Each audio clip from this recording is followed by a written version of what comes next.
엄마 송사리와 아기 송사리들이 있었습니다. 엄마 송사리가 아기 송사리 5마리를 데리고 소풍을 갔대요.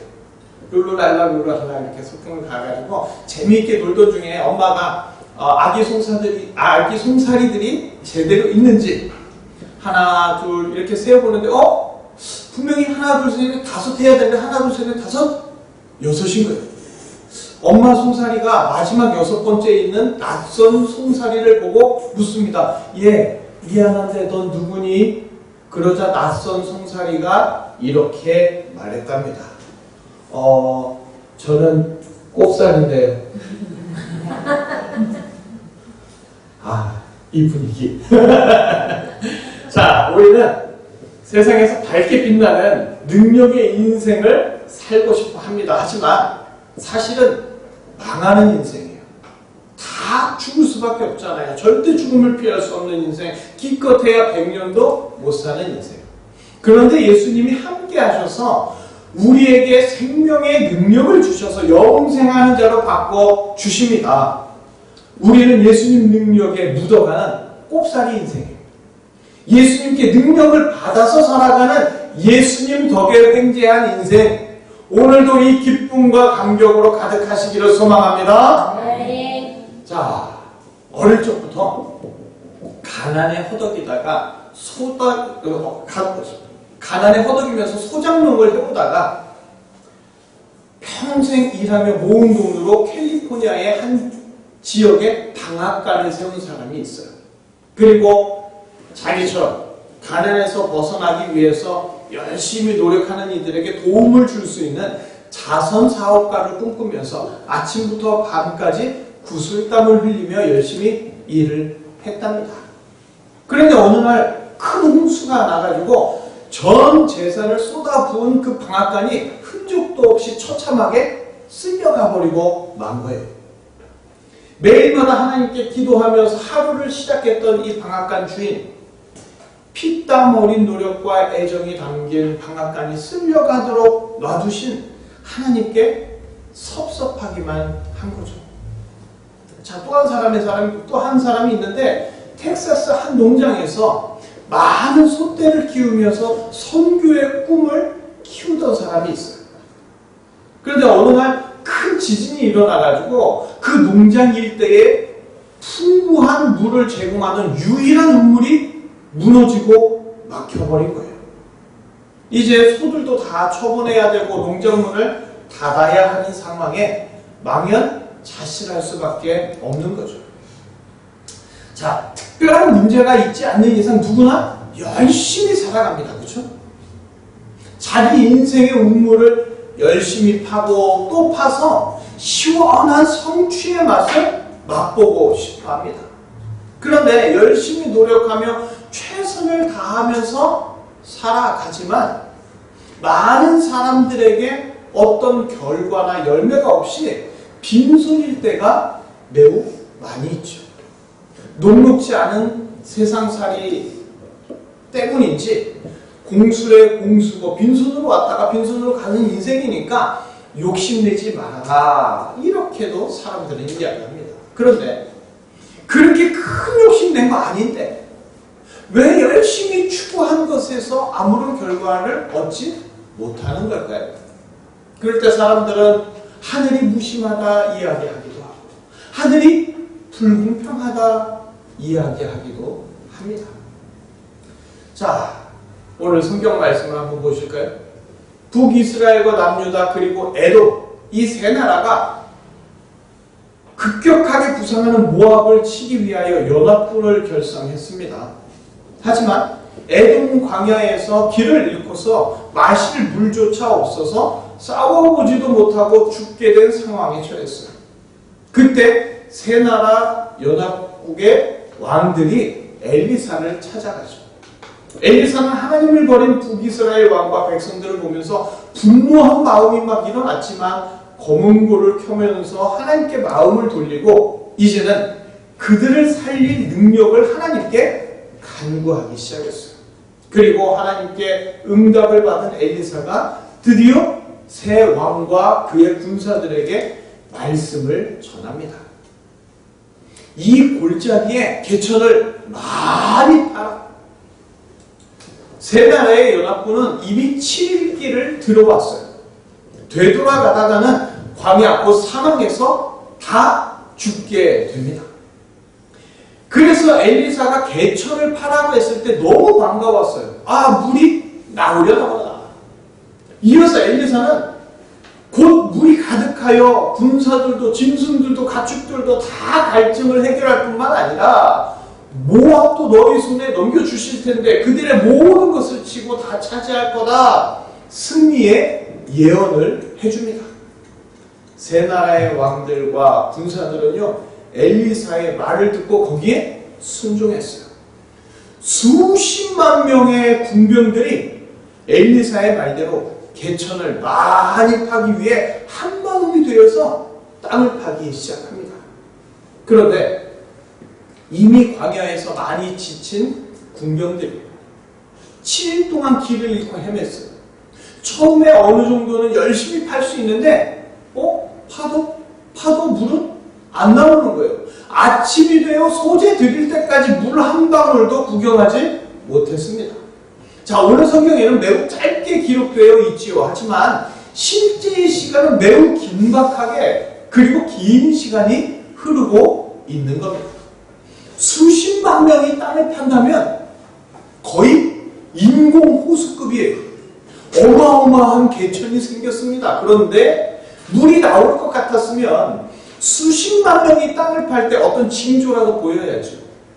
그러나 땅을 판 깊이가 심히 깊어지는데도 물은 소식이 없는 거예요. 낮에 엘리야의 명대로 땅을 파기 시작했다가 저녁이 되었는데도 물은 나올 기미가 없고 밤이 되자 하나둘씩 땅 파기를 포기하는 자들이 여기저기서 생겨납니다. 이런 광경이 벌어지고 있을 때 엘리사의 심정이 어땠을까요? 땅을 파고 있는 군병들을 바라볼 때 저들이 그냥 땅을 파는 게 아니라 엘리사의 심정을 막 후벼 파내는 것 같지 않았을까요? 웅성웅성 불만과 불평의 소리가 벌떼 소리처럼 웅웅거리면서 들려옵니다.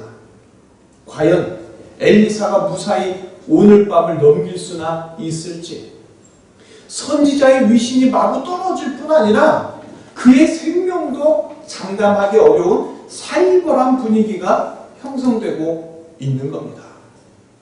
자, 하나님의 말씀이 아니었던 걸까요? 엘리사가 모두 죽도록 내버려 두려고 거짓말한 걸까요? 잘못된 응답 앞에 이들의 운명은 과연 어떻게 될 것이냐 하는 거죠. 자, 하나님이 세상을 처음 창조하셨을 때 모든 피조물들이 알아서 살 길 찾아라, 그렇게 하나님은 세상을 만들어 놓지 않으셨어요. 모든 동물들도 인간들도 발걸음을 내딛는 곳마다 사방에 축복이 준비하고 있었습니다.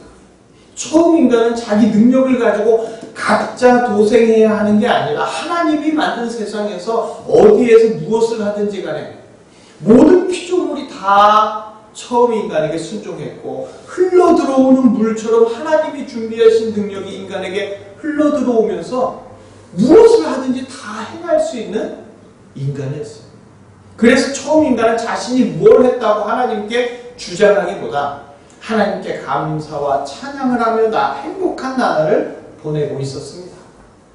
그런데 인간은요, 그냥 주어진 것 말고 자기 손으로 무언가 만들어 보고 싶다는 강한 유혹에 사로잡히게 되죠.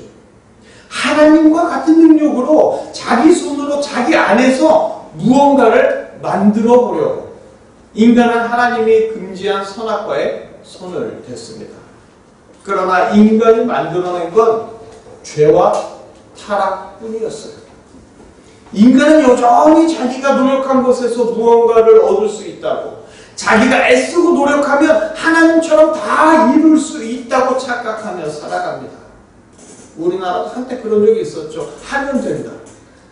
하면 내가 다 이룰 것처럼. 그러나 타락한 인간이 이룰 수 있는 것은 극히 제한적입니다. 인간이 애쓰며 만든 건 죄악의 결과뿐이었고, 인간이 열심을 다해서 판다고 판 것은 영원한 사망의 운물뿐이었습니다. 자, 오늘 성경으로 다시 되돌아와 보시죠.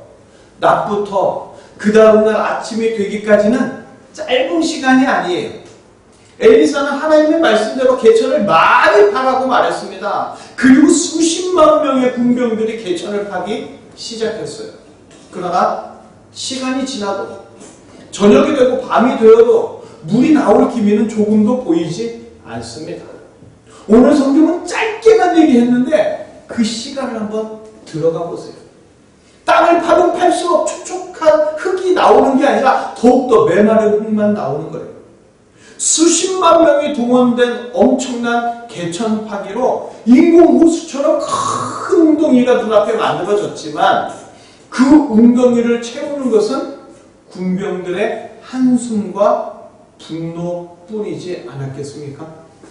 밤이 되고 새벽이 되었을 때 여전히 명령대로 땅을 파는 병사들도 있었지만 지쳐 쓰러져 가는 자들도 생겨나고 엘리사를 노려보면서 욕을 하는 자들도 생겨났겠죠. 지금 이곳은 물이 나오는 곳이 아니에요. 애초에 물이 나올 곳이었다면 군데군데 작은 운물이라도 이미 있었을 거예요. 새벽이 지나서 아침이 되면서 산 너머 희망의 태양이 떠오르는 게 아니라 군병들의 마음에는 분노의 태양이 떠오르고 있을 거예요. 그런데도 엘리사는 태연하게 아침을 맞이하면서 소제를 드릴 준비를 합니다. 지금으로 치자면 새벽 기도를 하려고 하는 거예요. 혼자. 군병들의 지친 모습, 물이 나오지 않아서 허탈해하고 허망해하는 모습은 보이지도 않는 건지 뻔뻔하게 소제를 준비하는 철면피 엘리사. 그런데 바로 이때 에돔 쪽에서부터 물이 흘러 들어오기 시작하더니 개천에 물이 가득하게 됩니다. 타는 듯한 갈증도 군병들의 분노도 한순간에 식혀버리는 놀라운 하나님의 역사가 바로 엘리사를 통해서 세 나라의 연합군에게 나타나고 있는 줄 믿습니다. 이렇게 죽게 된 상황, 인간이 타락해서 손을 쓸 수 없는 그런 상황, 이제는 끝인가 보다 하는 상황에서 예수님은 생수의 강을 죽어가는 인간들에게 흘려보내주셔서 인간들 안에서부터가 아니라 바깥에서부터, 밖에서부터의 생명의 능력을 주셔서 예수님은 구원으로 이끌어 주십니다. 인간이 선한 일을 많이 하고 고행을 하고 금식을 하는 등 발버둥을 치면 칠수록 오히려 구원과 멀어지고 있을 때 생수의 강, 은혜의 물이 예수님으로부터 흘러나와서 죄와 사망 때문에 무기력하게 살아가는 죄인된 인간들에게 마음껏 마시고 힘과 능력을 얻도록 흘러나오고 있는 줄 믿습니다. 아멘. 예수님은 생명의 샘입니다. 요한복음 7장 37절 38절 우리 잘 아시는 말씀인데 우리 함께 읽어보겠습니다. 명절 끝날 곧 큰 날에 예수께서 서서 외쳐 이르시되 누구든지 목마르거든 내게로 와서 마시라. 나를 믿는 자는 성경의 이름과 같이 그 배에서 생수의 강이 흘러나오리라 하십니다. 구원은요, 예수님으로부터 흘러나오는 생수를 마시는 자가 구원 얻는 거예요. 그런데 인간은 자신이 노력하고 애쓴 곳에서 곧 자기 안에서 원하는 결과를 얻고 구원을 얻고자 합니다. 마치 자기가 예수님과 동급인 것처럼 자기의 노력이 있는 곳에 원하는 결과가 있을 거로 굳게 확신하고 세상의 진리처럼 여기면서 하면 된다, 할 수 있다 이렇게 외친다는 거죠. 하지만 세상의 모든 일을 주관하시는 분은 오직 예수님이십니다. 예수님은 하나님과 동등하신 영광의 창조주이시며 세상의 주관자이십니다. 세상의 모든 일은 인간의 노력에 달린 것이 아니라 오직 세상 만물을 주관하는 예수님께 달려있는 거예요. 그래서 이 세상의 일은 인간이 노력한 대로 흘러가고 이루어지는 게 아니라 오직 예수님의 계획대로 인간을 사랑하시는 예수님이 뜻하시는 대로 흘러가고 이루어지는 줄 믿습니다. 아멘. 하지만 인간들은요, 세상의 주관대로 예수님을 인정하지 않죠. 여전히 자기 뜻대로, 자기가 노력한 대로 이루어질 것이라고 생각합니다. 구원자가 이 땅에 오셨는데도 자기가 율법 지킨 만큼, 자기가 노력한 만큼 이미 구원을 이루고 있다고 심하게 착각하면서 구원자 예수님을 받아들이고 구원자로 고백하기보다 거의 다 이룬 구원에 재 뿌리는 것 같은 예수님의 언행을 트집 잡아서 율법을 파괴하는 이단이라고 예수님을 비판하고 비난하기만 했습니다. 생수의 강이 되시는 예수님으로부터 구원과 생명의 능력이 흘러 들어온다는 것을 전혀 알지 못했기 때문에 예수님이 세리와 창녀와 같은 죄인들을 찾아다니면서 생명과 구원의 능력을 흘러가게 해주실 때 율법의 노력과 수고가 없으니까 떳떳하지 못한 죄인이니까 죄인들끼리 어울리는 거 아니냐. 예수님을 죄인들과 싸잡아서 욕했습니다. 수많은 이들이 자신의 열심과 노력으로 구원의 우물을 팠으니까 그러니까 예수님은 필요 없다고. 예수님한테 무슨 능력이 있겠느냐고, 예수님이 줄 수 있는 게 무엇이겠느냐고 예수님을 외면했습니다. 이 세상에 억울하고 답답한 사람들이 참 많이 있겠죠. 하지만 그들의 마음을 전부 모아놓아도 예수님의 답답함에는 조금도 이르지 못할 겁니다. 그럼에도 예수님은 생수의 강이 되셔서 죽어가는 인간들에게 생명의 능력을 흘려주시기 위해서 이 땅에 친히 내려오셨습니다. 하나님을 잊어버린 인간들은요, 열심히 사는 것을 굉장히 중요하게 여깁니다. 무엇인가를 열심히 해서 내 안에서 이루려고 하지. 자신이 기대한 곳에서 자신이 기대한 방법으로 무언가 이루어질 거라고 그것을 지극히 당연하게 여깁니다. 그러나 예수님은 인간에 의해서가 아니라, 인간 안에서가 아니라 죄와 사망의 권세에 눌려 기갈에 시달리고 있을 때 광야에서부터 엄청난 물이 밖으로부터 흘러 들어오듯이 메시아 구원자가 오셔서 그 구원자이신 예수님이 다 이루어 주시겠다고 구약에서부터 약속해 주셨고, 그 약속대로 친히 오셔서 십자가에서 다 이루어 주시사 그 보혈을 우리에게 흘려 주십니다. 아멘. 그러나 인간은 기다릴 믿음의 능력이 없는 거예요.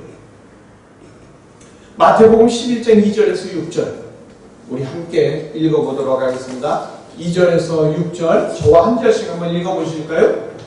요한이 옥에서 그리스도께서 하신 일을 듣고 제자들을 보내요. 예수께 여짜오되 무엇을 우리가 당신이니까 우리가 다른 일을 기다리오니까.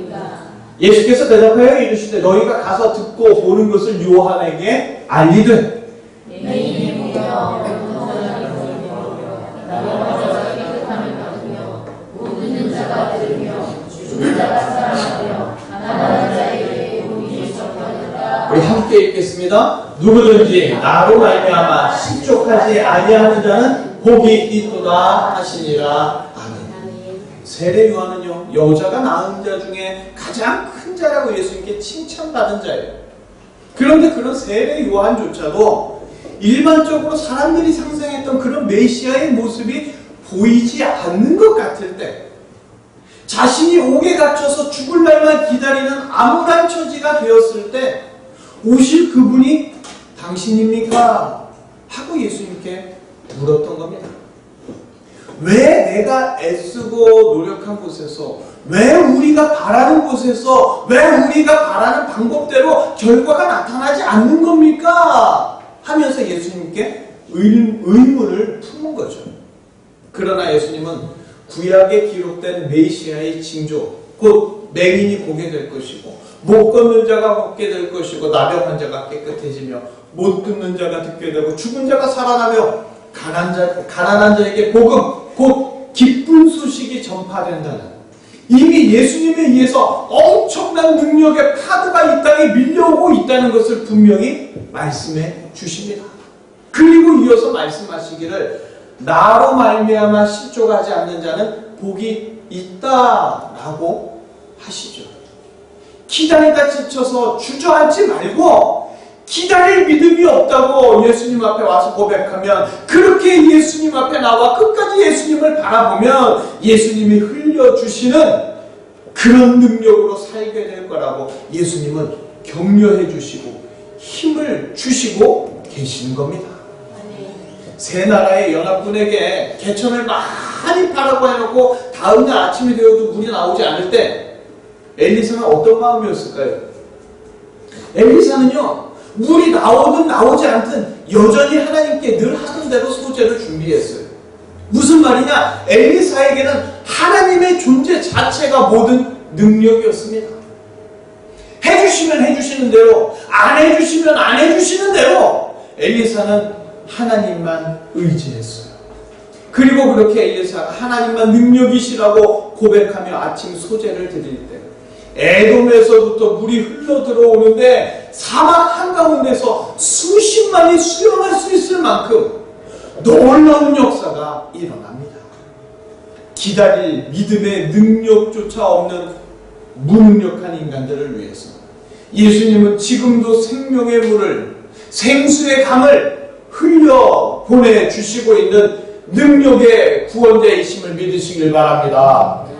능력은요, 내 안에서부터 시작되는 게 아닙니다.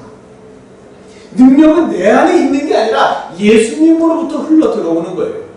예수님으로부터 꾸준히 흘러 들어오는 생명의 물을 마시는 자가 능력으로 살아가는 자입니다.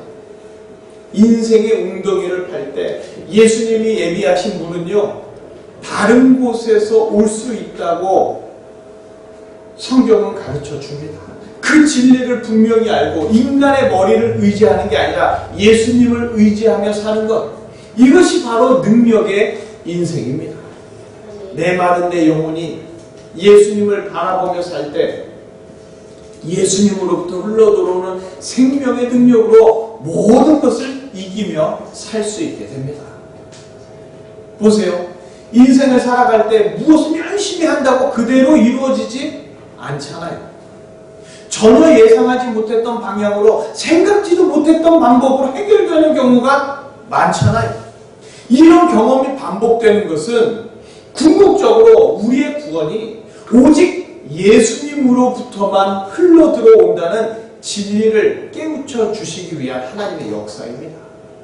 인생의 개천을 열심히 타게 되더라도 은혜의 강구를 이루게 하시는 분은 오직 예수님이라고 고백하면서 기다릴 믿음이 없어서 원망과 불평으로 살지만 그러면서도 끝까지 예수님을 바라보는 자, 그런 자에게 능력의 물줄기가 힘차게 밀려 들어갈 줄 믿습니다. 인간은요, 사방에서 흘러들어오는 하나님의 축복을 걷어차고 자신이 이루는 결과를 만들어 보겠다고 하면서 하나님께 범죄하고 타락의 길로 들어섰습니다. 타락한 인간이 만든 건 죄와 사망의 웅덩이 뿐이었어요. 그리고 인간은 그 웅덩이에 갇혀서 지옥으로 끌려갈 운명에 비참하게 놓이게 되었습니다. 그러나 하나님 아버지는 그런 인간들을 불쌍히 여기시면서 전혀 다른 곳에서 곧 예수님을 통해서 생명의 능력이 가득한 은혜의 물이 흘러들어가도록 구원의 역사를 베풀어 주십니다. 인간은 이미 타락했어요. 그래서 아무리 선하게 착하게 노력을 더해도 파면 팔수록 더 메마른 흙만 나오는 광야의 웅덩이처럼 인간은 발버둥 치면 칠수록 오히려 더 악해지기만 합니다. 그래서 예수님이 오셔서 인간의 모든 죄를 감당하여 십자가에서 대신 죽으시고 예수님의 은혜의 물줄기가, 예수님의 은혜의 강이 죄인에게 흘러 들어가도록 하나님은 구원의 역사를 놀랍게 이루어 주셨습니다. 예수님의 보혈로 구원의 강, 은혜의 강을 흐르게 하셔서 죄와 사망에 목말라 영원히 죽게 된 인간들에게 생명의 능력을 주신 하나님 아버지의 그 사랑, 세상의 어떤 강보다도 그 은혜의 강은 크고 힘차게 흐르고 있는 줄 믿습니다.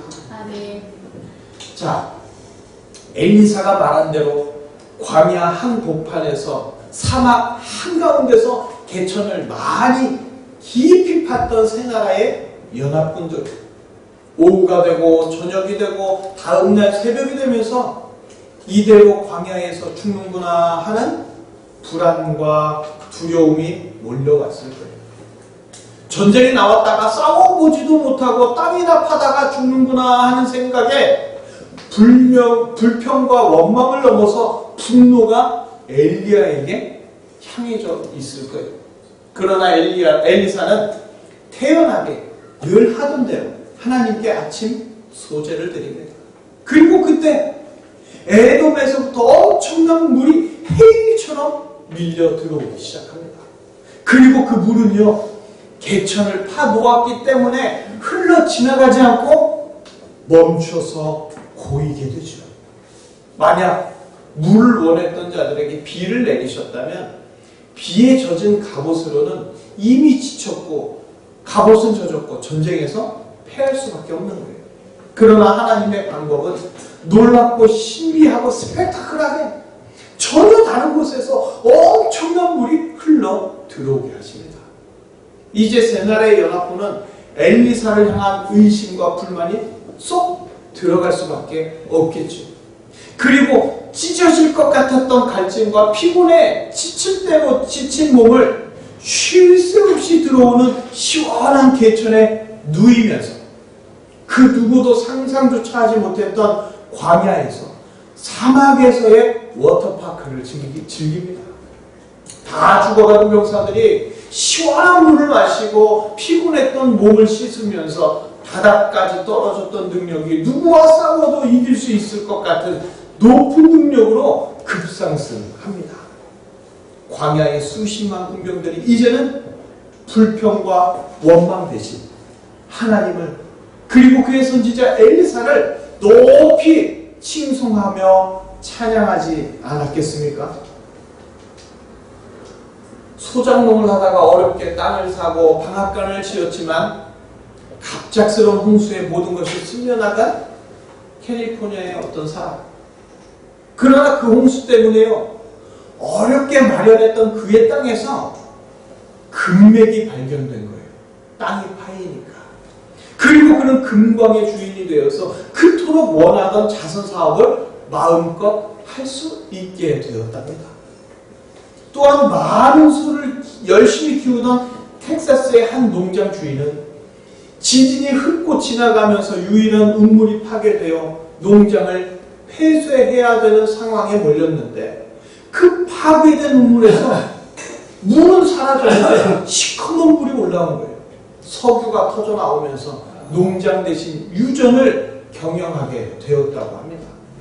세상은 말하기를 한 우물을 파야 된다고, 열심히 최선을 다해서 인생의 우물을 파야 된다고 이야기합니다. 그런데 원하는 결과가 나오지 않으면 그럼 최선 다한 거 아닌가요? 열심히 안 했기 때문에 실패한 건가요? 그럼 주변 사람들한테 항상 손가락질 당하면서 인생의 패배자로 그렇게 살아야 합니까? 사람들은요, 이쪽으로 가면 반드시 이쪽에서 무언가 나와야 된다고 생각해요. 저쪽으로 가면 저쪽에서 뭔가 나와야 된다고 생각해요. 그러나 이 세상을 주관하시는 분은 오직 하나님 한 분뿐이십니다. 그런데 사람들은 하나님마저 자기 생각에서 벗어나지 못한다고 생각하는 거예요. 하나님이라도 이런 상황에서는 이렇게밖에 할 수 없겠지. 어떤 법칙이나 수열 안에 갇힌 하나님으로 심하게 착각하고 있는 거죠.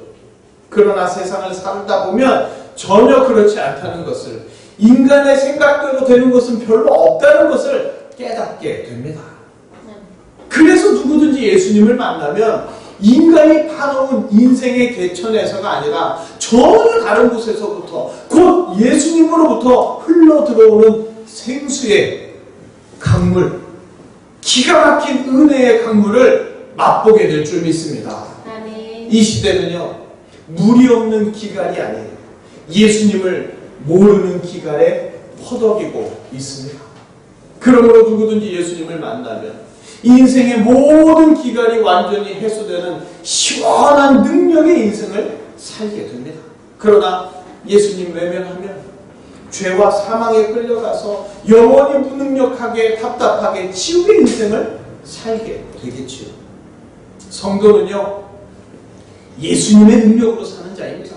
내 능력이 아니라 예수님 능력으로 사는 자가 성도입니다. 그런데 성도가 무슨 일을 하다가 좌절되면 제일 먼저 원망하는 대상이 누군지 아세요? 예수님이죠. 애초에 예수님이 잘못된 응답을 내려주신 거 아니냐? 예수님을 만난 것 자체가 잘못된 만남 아니었냐? 불평과 원망을 쏟아내는데 세상 사람들보다도 오히려 성도의 입에서 예수님에 대한 원망이 더 많이 나올 때가 있다는 거예요. 아브라함이 이삭을 바치러 왔는데 하나님은 순양을 바치게 하셨죠. 주님은 다른 곳으로 역사하시는 때가 많이 있어요. 예수님은 언제 어디서 어떻게 역사하시는지 우리는 정확히 알지 못합니다. 그러나 분명한 건 뭐냐? 예수님은 성도에게 무한한 능력을 흘려보내 주시기를 지금도 원하고 계신다는 사실입니다. 돈? 예수님은 성도들에게 알게 모르게 마구마구 주십니다. 돈에 미친 자들은요, 그 돈을 벌 때도 그 돈을 쓸 때도 극심한 스트레스에 시달려요. 그러나 우리들은 그 돈으로 뭘 사 먹어도 늘 맛있어요. 그 돈으로 뭘 해도 늘 즐거워. 그렇게 예수님이 쓰게 하시고 예수님이 벌게 하시는 거예요. 사도 바울은 고백합니다. 고린도후서 6장 9절에서 10절 우리 함께 읽어 보실까요? 무명한 자 같으나 유명한 자요, 죽은 자 같으나 보라 우리가 살아있고, 지혜를 받는 자 같으나 죽임을 당하지 아니하고, 근심하는 자 같으나 항상 기뻐하고, 가난한 자 같으나 많은 사람을 부유하게 하고, 아무것도 없는 자 같으나 모든 것을 가진 자로다. 아멘. 이것이 성도의 능력인 줄 믿습니다. 아멘. 가난한 우리를 부하게 만들어주시고, 무명한 우리를 천국에서 모든 자가 칭송하는 자로 만들어주시고, 죽은 자를 영원히 사는 자로 바꿔주시고, 징계받을 자를 축복받은 자로 바꿔주시고, 아무것도 없는 것 같았지만 예수 그리스도를 소유함으로 모든 것을 가진 자로 만들어주시는 그 사도 바울의 고백이 곧 성도들의 고백이 될 때, 성도는 이 세상에서 예수님의 능력으로 살아가는 능력의 인생 살게 될 줄 믿습니다. 우리 인생에서요, 예수님이 분명히 인도하셨어요. 예수님이 하라고 하셨어요. 예수님이 이렇게 하라고 하셨어요. 그런데 거기서 결과가 안 나올 수 있어요. 물이 안 나올 수 있다는 거예요. 우리는 예수님이 인도하셨으니까, 예수님이 하라고 하셨으니까, 그러면 이렇게 돼야죠. 이렇게 생각을 합니다. 예수님이 파라고 했으니까 팠으면 물이 나와야죠. 이렇게 예수님께 항변하는 거예요. 그러나 인생의 새벽까지 아무런 결과가 없을 수 있다는 거예요. 왜냐? 예수님은 전혀 다른 곳에서 물을 끌어오고 계시는 중이니까. 예수님은 다른 곳에서 물이 흘러들어오게 하실 수 있는 전능하신 분입니다. 우리는 그분의 능력으로 매일매일 살아가야 합니다. 그런데 문제는 우리에게 새벽까지 기다릴 믿음의 능력이 없다는 거예요. 우리는 내가 판 곳에서 내 노력으로 물이 결과가 나와야 된다고 착각하며 살아갑니다. 물론 예수님은 그렇게 역사하실 때도 있어요. 그러나 예수님이 그렇게 역사하실 때보다 그렇지 않으실 때가 더 많은 건 뭐냐? 주님은요, 그의 영광을 빛이나 피조물과 나누지 않기 때문이에요. 오직 구원은 예수님 홀로 이루시기 때문에 이 진리의 핵심을 우리가 인생을 사는 동안 여러 사건을 통해서 깊이 깨달을 수 있도록 역사해 주시는 거죠. 우리는 종종 잘못된 응답이에요, 예수님. 이러고 예수님을 원망합니다. 제가 예수님을 제일 원망할 때가 있었어요. 전에 있던 교회에서 그 번듯한 교회 후임으로 있게 해주겠다더니 갑자기 쫓겨났을 때, 그리고 어느 교회에서도 저를 안 받아줄 때, 주님, 뭔가 잘못했습니다. 그러나 예수님은요, 잘못된 응답이 아니라 언제나 은혜의 응답을 주시고 언제나 능력의 응답을 주십니다. 아멘. 우리는 조용히 소재를 드린 엘리사처럼 조용히 예수님께 엎드릴 줄 알아야 돼요. 아멘. 기다릴 줄을 알아야 됩니다. 그것이 우리의 능력이에요. 그러면 예수님은 엄청난 물을 보내시듯 엄청난 능력을 우리에게 흘려보내 주셔서 우리로 하여금 이 세상을 시원하게 살아가도록 역사하여 주십니다. 아멘. 미국 유학생들에게요, 너 어디서 후원받아서 이렇게 유학하냐? 이렇게 질문받는 거 제일 싫어한다고 그래요. 돈이 있어서 온 게 아니라 꿈이 있어서 왔는데 계속 돈을 물으니까 기분 나쁜 거죠. 그런데 그들이 한결같이 하는 말이 뭐냐? 꿈을 찾으러 왔더니 돈도 있더라 하는 거예요. 자, 세상 사람들도 당장의 현실만 보지 않습니다. 하물며 예수님의 제자라고 자부하는 우리가 당장의 현실만 보면서 예수님을 원망하면 되겠습니까? 예수님이 가라고 하시면 가고, 예수님이 파라고 하시면 파고, 예수님이 기다리라고 하시면 기다리고 있을 때 메마른 우리 영혼에 생수의 강이 흘러 들어오듯이 예수님은 이 세상에서도 예수님의 능력으로 살도록 때마다 능력의 물줄기를 우리에게 흘려보내 주십니다. 그렇게 우리는 우리의 힘과 능력이 아니라 예수님의 힘과 능력으로 날마다 살아가게 될 줄 믿습니다. 우리의 힘으로는요, 인생의 웅덩이 파도 안 나옵니다. 오직 예수님이 흘려 보내주셔야죠. 우리는 늘 엘리사처럼 예수님께 엎드려야 하는데 마음처럼 그게 되지 않아요. 예수님께 엎드리기보다 주둥이만큼 나와서 원망하고 불평하고.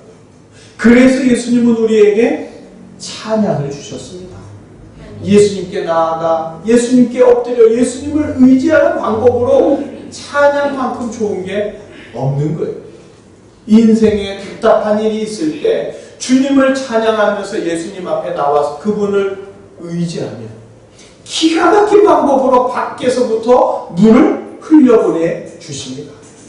우리의 시선을 내 안에 두지 말고 내 바깥에서부터 무한히 흐르게 하시는 예수님의 능력에 시선을 두게 되면 이제 우리의 인생은 초라한 피조물의 인생이 아니라 창조주이시고 구원자이신 예수님의 역사에 동참하는 능력의 인생으로 변하게 될 줄 믿습니다. 아멘. 엘리사가 아침 소재를 드리듯 언제나 찬양 속에 살아가시면서 여기저기서 흘러들어오는 예수님의 축복 속에 예수님의 능력 속에 날마다 담대하게 살아가시기를 주님의 이름으로 축복합니다. 아멘. 기도하시겠습니다.